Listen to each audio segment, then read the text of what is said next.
Welcome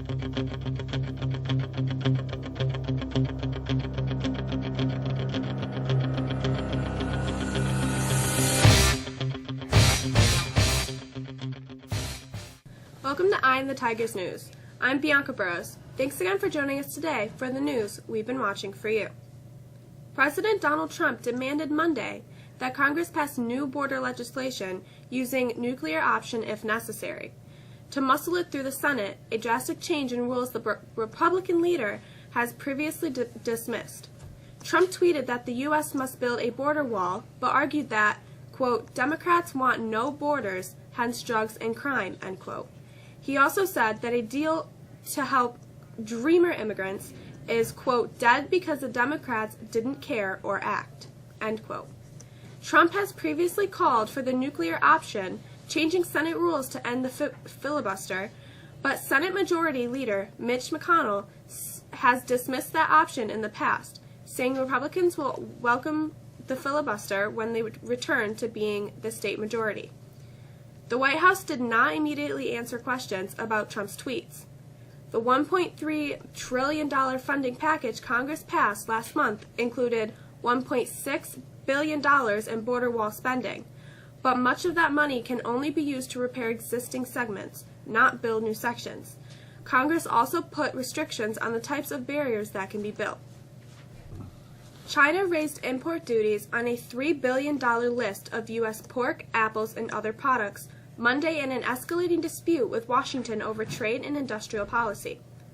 The government of President Xi Jinping said it was responding to a U.S. tariff hike on steel and aluminum, but that is just one facet of sprawling tensions with Washington, Europe, and Japan over a state-led economic model they complain hampers market access, protects Chinese companies, and subsidizes exports in violation of Beijing's free trade commitments. Already, companies are looking ahead to a bigger fight over President Trump's approval of higher duties on up to $50 billion of Chinese goods in response to complaints that Beijing steals or pressures foreign companies to hand over technology. Governor Andrew Cuomo and top lawmakers struck a deal late Friday on a $168 billion state budget, thwarting a possible government shutdown after negotiations took a tense turn earlier in the day. Lawmakers worked through the night to pass the final pieces of the spending plan just hours after receiving the bills, with the Senate wrapping up around 12:15 a.m. Saturday and the Assembly finishing around 4 a.m. Cuomo and legislative leaders had spent much of the week locked in marathon, closed-doors negotiating sessions, hoping to get a budget in place before the start of this state's official year. China's defunct Tiangong-1 space station mostly burned up on re-entry into the atmosphere over the central South Pacific on Monday, Chinese space authorities said. The experimental space laboratory re-entered around 8:15 a.m. Beijing time, the China Manned Space Engineering Office said. Scientists monitoring the craft's disintegrating orbit had forecast the craft would mostly burn up and would pose only the slightest risk to people. Analysis from the Beijing Aerospace Control Center showed it had mostly burned up. We've got a good deal of sunshine for our Monday, but it's still not very spring. Here's the forecast with Maya.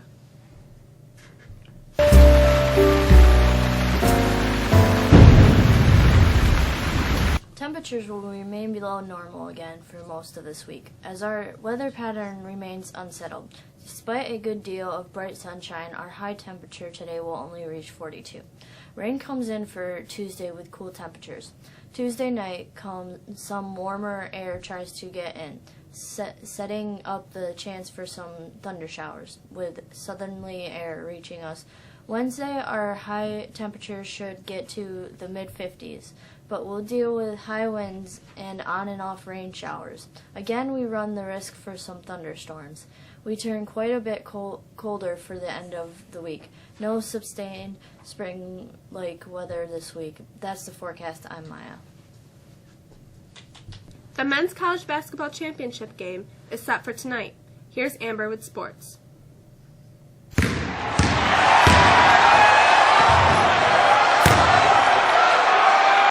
Can Michigan pull off the upset?